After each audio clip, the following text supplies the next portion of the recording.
Spring has well and truly sprung here on the reserve. We've got lots of breeding bird activity. In the background we've got a chiff-chaff singing, lots of other warblers around the reserve, and our breeding waders are getting going too. But the main highlight of the spring for our visitors are often our cranes. We're really lucky to have 6 pairs of cranes here on the reserve, some of which you can see breeding in front of our hides. We have Oki and Sherbet down at the Zeiss hide. Over at the South Lake you might be lucky enough to see Ruby and her unringed partner. And then in the north of the reserve you can catch up with Wendy and Albert and Phelps and Elizabeth Royal during our wild safaris this summer.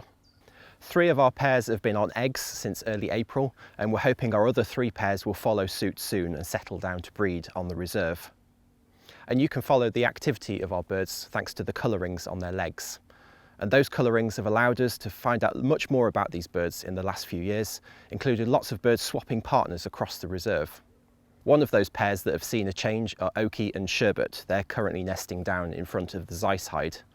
They've now been together for around about 4 seasons, and prior to that, Oki was actually with 2 females, Cotton and Evie.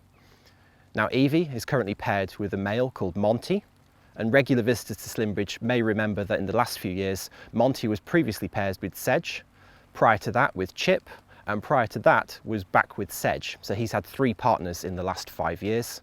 And then over on the South Lake we have Ruby and her unringed partner, who's come from a natural wild population, potentially in East Anglia or off from the continent in Europe. But we do have some established pairs as well, pairs that have been together for more than 5 years, and those are Wendy and Albert and Phelps and Elizabeth Royal.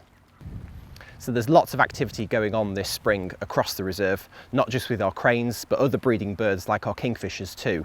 So make sure you visit over the spring and summer and see what these birds are up to, and keep up to date with all the latest sightings on our Twitter and sightings page on the website.